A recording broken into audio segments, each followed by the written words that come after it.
So next sum is limit x tends to 0, x plus 1 raised to 5 minus 1 upon x. Right. So here we'll make a supposition that x plus 1 equal to y. Let x plus 1 is y. So as x tends to 0, we get y tends to 1. Now we'll change the limit of the function in terms of y. So we get limit y tends to 1. Here we'll write y raised to 5 minus 1, and in denominator from this equation we can get the value of x as y minus 1. So here we replace this x by y minus 1. So we get limit y tends to 1, y raised to 5 minus this 1 we can raise to the power 5 because it's 1 only. So we can write y raised to 5 minus 1 raised to 5 upon y minus 1, which is similar to this formula. Limit x tends to a, x raised to n minus a raised to n upon x minus a is n into a raised to n minus 1. Right? So we get what is a is 1. And what is n? It is 5. So we get 5 into 1 raised to 5 minus 1. So 5 into 1 raised to 4 is 5. So we get the answer as 5. Now next question is that evaluate limit x tends to 2, 3x square minus x minus 10 upon x square minus 4. So first step is to find the 0 by 0 form. That is, if I take the value of x as 2, and when I substitute, we'll get 0 by 0 form. Right? So when we get the 0 by 0 form, first step is to reduce the polynomial. So here limit x tends to 2, 3x square minus x minus 10 can be factorized as x minus 2 into 3x plus 5. Right? And this denominator is a square minus b square formula. So we can write x minus 2 into x plus 2. So one of the term is cancelled and we get limit x tends to 2, 3x plus 5 upon x plus 2. So you can see we got a linear polynomial and which cannot be factorized further. So we'll put the value of x as 2 and we get 3 into 2 plus 5 upon 2 plus 2, that is 11 by 4. Next question is evaluate limit x tends to 0, ax plus b upon cx plus 1. Right? So if you see here, we cannot factorize or we can take any of the term common. So directly we will substitute the value of x as 0 and we get a into 0 plus b upon c into 0 plus 1, that is b upon 1 equal to b. Now the next question is given limit x tends to 1, given limit z tends to 1. Limit z tends to 1, z raised to 1 by 3 minus 1 upon z raised to 1 by 6 minus 1. So again we'll check. If I take the value of z as 1, we get 0 by 0 form. So now what we'll do, we'll take a supposition that z raised to 1 by 6 is x. So our limit will change in terms of x and we get that if z tends to 1, we get x tends to 1. Right? That is how we substitute the value of z as 1. So 1 raised to 1 by 6 is nothing but 1. So x tends to 1. So now we'll change our question in terms of limit x tends to 1, x square minus 1 upon x minus 1. Right? Now this x square minus 1 we can write x square minus 1 the whole square upon x minus 1. Now if you want, you can factorize using a formula a square minus b square, or you can make use of this formula limit x tends to a, x raised to n minus a raised to n upon x minus a is n into a raised to n minus 1. So here what is n? It is 2. What is a? It is 1. So we get 2 into 1 raised to 2 minus 1 is equal to 2. Next question is evaluate limit x tends to 0 sin ax upon bx. So if I take the value of x as 0, we get the 0 by 0 form. Right? So we know one formula that limit x tends to 0 sin x by x is 1. So we are going to make use of this formula. So limit x tends to 0 sin ax upon bx. So what is here? It is ax. So what we'll do, we'll multiply and divide with ax. right? So we write limit x tends to 0 sin ax upon ax into, so multiply and divide. So here we write ax upon bx, so x term is cancelled, you can see, and this will take in the bracket as x is tending towards the 0, and the function is sin ax upon ax. So what is the value of this whole limit? It is 1 into a by b. So the answer is a by b. I hope it is clear. Moving to the next question, it is evaluate limit x tends to pi. Sin pi minus x upon pi into pi minus x. So here again we'll make a supposition that the denominator pi minus x tends to 0. When it tends to 0? When x is tending to pi. Now limit x tends to pi, sin pi minus x upon pi into pi minus x. So we'll take 1 by pi as a common term. Limit x tends to pi, sin pi minus x upon pi minus x. Again we are making use of this formula. See, sin x upon x is 1, and what is x over here? It is pi minus x. So whole this limit is 1. So we get 1 by pi into 1, that is 1 by pi. Next question is limit x tends to 0 cos 2x minus 1 upon cos x minus 1. Right. So here first we'll check 0 by 0 form. As x tends to 0, the value of the function is 0 by 0 form. So here in place of cos 2x, we will write 1 minus 2 sin square x. This minus 1 is as it is. And cos of x is 1 minus 2 sin square x by 2 minus 1. So minus 1 and plus 1 is cancelled from both numerator and denominator.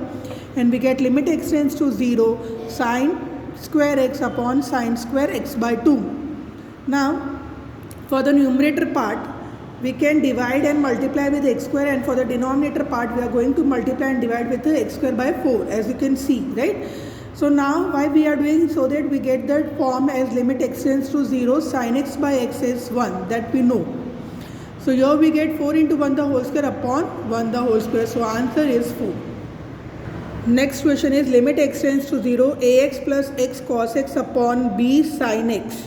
Again, if I take the value of x as 0, the value of the function takes the form 0 by 0 form, right? So here in the denominator part, we can see that b is constant, so we'll remove, or we can take that term as a common, 1 by b, limit x tends to 0. X is also we have taken as a common term, a plus cos x upon sin x, right? Then 1 by b is the common term, limit x tends to 0, x by sin x, into individually we are giving the limit to each of the function, right? Limit x tends to 0, a plus cos x. Now this I have to divide and multiply with x square, so we get the form as 1 by b into 1 upon limit x tends to 0 sin x by x into limit x tends to 0, a plus cos x. Here for the next second term, we can directly substitute the value of x as 0, and here we get the form limit x tends to 0 sin x by x, that is 1. So we get 1 by b into a plus 1, because cos 0 is what? It is 1. So we get a plus 1 upon b. So this is our final answer. Next question is limit x tends to pi by 2 tan 2x upon x minus pi by 2, right? So if I take the value of x as pi by 2, again the value of the function takes 0 by 0 form. So here we'll make a supposition that x minus pi by 2 is y. So x tends to pi by 2, the y tends to 0. So here you can see limit y tends to 0 tan to y plus pi by 2 upon y. That is, we are replacing this value of x by y plus pi by 2. Right? Now we'll multiply this 2 inside the bracket term, and we get limit y tends to 0 tan pi plus 2y. Right? Because this 2 pi by 2 into 2 will give you pi, and 2 multiply with y will give you 2y upon y. Now pi plus 2 by pi plus 2 pi plus 2y, that lies in the third quadrant, in which the tan function is positive, so we get limit y tends to 0 tan 2y upon y. Now we will convert in the form of sin and cos, so we get limit y tends to 0 sin 2y upon cos 2y, and already we have y, so only thing that is not there is 2, so we need to multiply, divide by 2, and we'll take this 1 upon cos 2y as a limit y tends to 0, 1 upon cos 2y. What is the value of this whole? It is 1. 1 into 2 into 1 upon cos 0. is 1. So we get the answer 2, right? Limit x tends to 1 fx, where f of x is given as x square minus 1 when x is less than equal to 1. It is minus x square minus 1 when x is greater than 1, right? So here we'll take that limit x tends to 1 minus, that is the value of x is approaching from the left hand side, f of x equal to limit x tends to 1. What is if it is approaching from the left hand side, that is we'll take the function as x square minus 1. So when we substitute the value of x as 1, we get 0.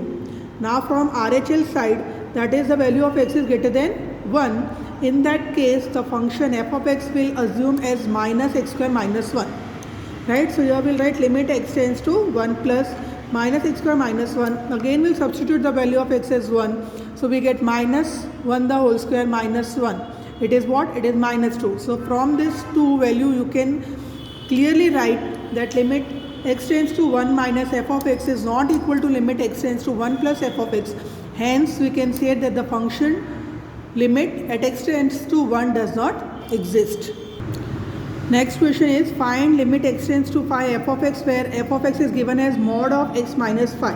So for mod of x, already in the second or third chapter you have learned the property that f of x is mod of x, then we'll take the value of x as positive if it is greater than 0, and if it is less than 0 we take it as minus x, right? So if it is approaching from the RHL side, so here you can see it is a plus side, right? Limit x tends to phi plus f of x equal to limit x tends to phi plus, here we'll take the modulus of x that is approaching from RHL, that is the value of x is positive, so x minus 5. Substitute the value of x is 5, so we get 5 minus 5 is 0, right? Next, from LHL side, that is it is approaching from the left hand side, so here we'll write limit x tends to phi minus f of x. But in this case our x will assume the value as minus x because it is approaching from the left hand side, and that value of x is minus. So limit x tends to phi minus minus of x minus 5 gives, again it is 0, right? This 5 minus does not mean that we have to take the value of x as minus 5. It is 5 only. Minus sign indicates that we are approaching from the left hand side. So from this 2 value we can write that limit x tends to phi minus f of x equal to limit x tends to phi plus f of x. Hence we can write that limit x tends to phi f of x equal to 0. Next question is limit x tends to 0 cosec x minus cot x. Right? So if I take the value of x as 0, we get the form as infinity by infinity form, right? So limit x tends to 0 will convert this cosec and cot x in the form of sine and cos. So we know that what is cosec? Cosec is 1 by sine x, and what is cot? It is cos by sine. So denominator both have the same function, so we'll take the LCM and we get limit x tends to 0 1 minus cos upon sine. Right, individually dividing both numerator and denominator by x, we get limit x tends to 0 1 minus cos x upon sin x upon x. Now the denominator term we have that form, general form, limit x tends to 0 sin x by x is 1, right? And for the numerator we'll put the value of x as 0, right? So we get 0 by 0 form, so we get the answer as 0. Now this question is very important from your exam point of view. So, the question is, suppose f of x is a plus bx when the value of x is less than 1. It is 4 at x equal to 1 and b minus ax when x is greater than 1. So if limit x tends to 1, f of x is f of 1. So what are the possible values of a and b? Right? So again we'll write the question that the given function f of x is a plus bx when x is less than 1. 4 when x is equal to 1 and b minus ax when x is greater than 1. So if it is less than 1, that means that the value of x, it is approaching from the LHL side. So for that we'll take the function as a plus bx. So now we can see that limit x tends to 1 minus f of x equal to limit x tends to 1 a plus bx, right? So if I substitute the value of x as 1, we get a plus b. So that will mark as equation 1. Now from the RHL side, that is x tends to 1 plus f of x, limit x tends to 1 plus b minus ax. Again, if I substitute the value of x as 1, we get b minus a. That is our equation number 2. So this 1 and 2 you can solve with elimination method. And but before that, we know that limit x tends to 1 minus f of x is f of 1, which is equal to limit x tends to 1 plus f of x. But f of 1 is what? It is 4. That is given. So we will equate and we get a plus b equal to 4, b minus a equal to 4, and then we'll make use of the elimination or substitution method to get the value of a and b. So when you use any of the method, you will get the value of a as 0 and value of b as 4. Right? So what are the possible values of a and b? That is a equal to 0 and b equal to 4. Now the next question is find the first principal derivative. Using first principal derivative, we have to find the derivative of x square minus 2 at x equal to 10. Right? So f dash at 10 is limit h tends to 0, f of 10 plus h minus f of 10 upon h.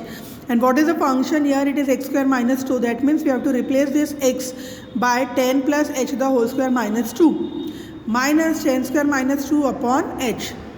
Now expand it. When you expand, you will get limit x tends to 0, 10 square plus 2 into 10 into h plus h square minus 2 minus 10 the whole square plus 2 upon h. So after reducing, we get limit h tends to 0, 20h plus h square upon h. Right? Individually, if I divide, we get limit h tends to 0, 20 plus h, and if I substitute the value of h as 0, we get answer as 20. Next question is to find the derivative. Here we'll use the derivative formula. First question is x minus a into x minus b. So what is the step we can proceed with? We can multiply this to bracket and then we'll find the derivative with respect to x. So f dash of x is d by dx x square minus a plus b into x plus ab. Individually giving the derivation is d by dx of x square minus d by dx of a plus b into x plus ab into d by dx at 1. So here we are using the formula n into x raised to n minus 1. What is n? It is 2. So x raised to 2 minus 1 gives 1. So here we get the answer as 2x. Here 1. D by dx at x is 1, right? So here we get minus a plus b, and any constant function value derivative is 0. So we get 2x minus a minus b. The next question you can see here, this question is for your homework.